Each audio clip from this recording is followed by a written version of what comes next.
اردو کہانیاں اور معلومات میں خوش آمدید۔ آپ حجاج بن یوسف کے نام اور شخصیت سے یقیناً ناواقف نہیں ہوں گے۔ اس شخص کو عبد الملک نے مکہ، مدینہ، طائف اور یمن کا نائب مقرر کیا تھا اور اپنے بھائی بشر کی موت کے بعد اسے عراق بھیج دیا، جہاں سے وہ کوفہ میں داخل ہوا۔ ان مقامات میں 20 سال تک حجاج کا عمل دخل جاری رہا۔ اس نے کوفہ میں بیٹھ کر زبردست فتوحات حاصل کیں۔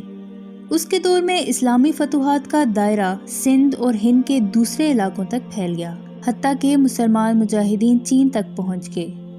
یہی وہ شخص ہے جس کے بارے میں کہا جاتا ہے کہ اس نے قرآن کریم پر اعراب لگوائے۔ اللہ نے اس سے بڑی فصاحت اور شجاعت سے نوازا تھا۔ یہ حافظ قرآن تھا، شراب نوشی اور بدکاری سے بچتا تھا اور فتوحات کا حریص تھا، مگر اس کی ان ساری خوبیوں پر اس کی ایک برائی نے پردہ ڈال دیا، اور وہ برائی ہے بھی ایسی کہ تمام خوبیوں پر چھا جاتی ہے اور تمام اچھے اوصاف کو ڈھانپ دیتی ہے۔ اور وہ برائی کیا تھی؟ ظلم۔ حجاج ان تمام خوبیوں کے باوجود بہت بڑا ظالم تھا۔ اس نے اپنی زندگی میں خون خوار درندے کا روپ اختیار کر لیا تھا۔ ایک طرف اس کے دور کے نامور مجاہدین قتیبہ بن مسلم، موسیٰ بن نصیر اور محمد بن قاسم کفار کی گردنیں اڑا رہے تھے، اور دوسری طرف وہ خود اللہ کے بندوں اور علماء کے خون سے ہولی کھیل رہا تھا۔ حجاج نے 1,20,000 انسانوں کو قتل کیا۔ اس کے جیل خانوں میں ایک ایک دن میں 80,000 قیدی بیک وقت رہے ہیں، جن میں سے 30,000 عورتیں تھیں۔ اس نے جو آخری قتل کیا وہ عظیم اور زاہد و پارسا انسان حضرت سعید بن جبیر رضی اللہ تعالیٰ عنہ کا قتل تھا۔ انہیں قتل کرانے کے بعد حجاج پر وحشت سوار ہو گئی۔ وہ نفسیاتی مریض بن گیا تھا۔ جب وہ سوتا تو حضرت سعید بن جبیر رضی اللہ تعالیٰ عنہ اس کا دامن پکڑ کر کہتے تھے کہ اے دشمن خدا، آخر تو نے مجھے کیوں قتل کیا؟ میرا جرم کیا تھا؟ جواب میں حجاج کہتا تھا، مجھے اور سعید کو کیا ہو گیا؟ مجھے اور سعید کو کیا ہو گیا؟ یہ وہ اندر کی آگ تھی جو جب بھڑک اٹھتی ہے تو امن و سکون سب کچھ راکھ کر دیتی ہے۔ اس کے ساتھ ساتھ حجاج کو ایک بیماری لگ گئی، جس میں سخت سردی کلیجے سے اٹھ کر سارے جسم پر چھا جاتی تھی اور وہ کانپتا جاتا تھا۔ آگ سے بھری ہوئی انگیٹھیاں اس کے پاس لائی جاتی اور اس قدر قریب رکھ دی جاتی کہ اس کی کھال جل جاتی، مگر اسے احساس نہیں ہوتا تھا۔ حکیموں کو بلایا تو انہوں نے بتایا کہ پیٹ میں سرطان ہے۔